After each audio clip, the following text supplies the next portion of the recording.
নমস্কার বন্ধুরা, বঙ্গবন্ধু চ্যানেলে আপনাদের সবাইকে স্বাগত জানাই। আশা করছি সবাই খুব ভালো আছেন, যে যেখানেই আছেন সুস্থ আছেন, আর আমিও খুব ভালো আছি।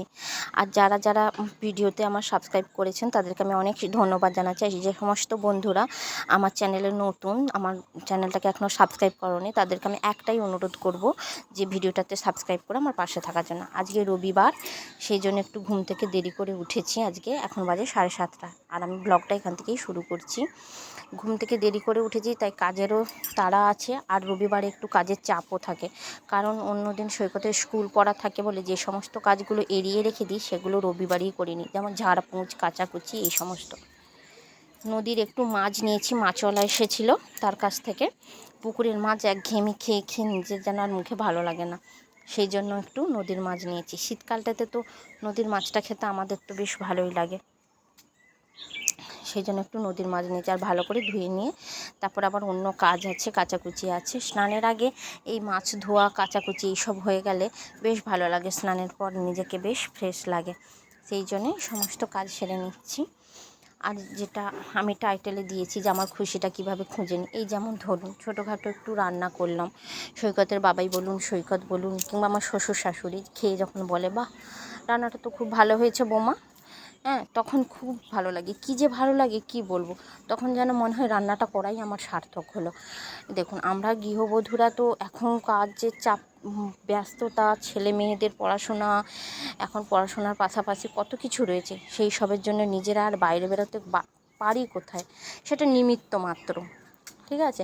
কিন্তু এই যে বাড়ির লোকজনের সঙ্গে থাকা, বাড়ির লোকেদের ভালো লাগাগুলো নিজের ভালো লাগা করে নেওয়া, এর মধ্যেই তো আমার খুশি, আমি এতেই খুশি পাই। আপনাদের কেমন ফিলিংস হয় সেটা একটু কমেন্ট করে জানাবেন, তাতে আমার ভালো লাগবে। আপনাদের এটা জানতেও, মনের কথাটা জানতেও আমার খুব ইচ্ছে করে। যাই হোক, আনাজগুলো কেটে নিচ্ছি, আর তারপরে উনুন ধরিয়ে রান্নাটা বসিয়ে দেবো। আমার শ্বশুরমশাই ছিলেন, উনি মারা গেছেন, উনি আর আমাদের মধ্যে নেই। আর আগের ভিডিওতে আমি সেটা দিয়েছি। উনি যখন ছিলেন, উনি মারা যাওয়ার আগেই আমি ভিডিও শুরু করেছি, ব্লগটা, কিন্তু হলেও উনি এতটাই অসুস্থ ছিলেন যে উনি এসব দেখার মধ্যে ছিলেন না। কিন্তু উনি যদি দেখতেন যে আমি একটা নতুন জিনিস করছি, আর আমি ওনাকে দেখাতাম, হ্যাঁ, যখন দেখতেন, ওনারা তো আগেকার দিনের মানুষ, এইসব বোঝেন না, যখন দেখতেন তো উনি নিশ্চয়ই আমার প্রশংসা করতেন আর খুব ভালো বলতেন। আমার যে কি ভালো লাগে কি বলবো। যাই হোক, রান্না বসিয়ে দিয়েছি, আর আজকে মেথি শাকের চচ্চড়ি করবো, সেই জন্য চচ্চড়িটা চাপিয়ে দিয়েছি। অনেকটা সময় আপনাদের সঙ্গে কাটিয়ে দিলাম। আর হ্যাঁ, আর একটা কথা, আজকে বড় শ্বশুরমশাইয়ের কথা মনে পড়ছে, কারণ কোনো কিছু খাবার আগে আমি ওনাকে বলতাম বাবা কেমন হয়েছে। যাই হোক, দুপুরে লাঞ্চ সেরে নিচ্ছি, অনেক কথা বললাম আপনাদের সঙ্গে, তারপর বিকেলে দেখা হচ্ছে, একটু রেস্ট নিয়ে। এই যে বিকেল হয়ে গেছে, বিকেলবেলা সৈকতকে নিয়ে একটু সাইকেলটা নিয়ে বেরিয়েছি।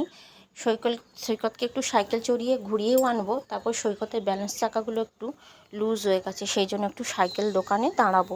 সাইকেল দোকান থেকে এই নাটগুলো একটু টাইট করে নিয়ে তারপরে ওকে নিয়ে একটু সাইকেল চড়াতে নিয়ে যাব, কারণ বাড়ির কাছে উঠোনে তো এইটুকু জায়গায় সাইকেল চড়া হয় না, সেই জন্য একটু আমাদের বাড়ির পাশে একটা বড় ভাঁটা মতো আছে, এই যে ওই দিকটা দেখুন অনেক কারখানা আছে, ওইখানেই সৈকতকে সাইকেল চড়িয়ে নিয়ে তারপরে বাড়ি ফিরে যাব। যাই হোক বন্ধুরা, সন্ধে হয় এবার বাড়ি ফিরে যাচ্ছি।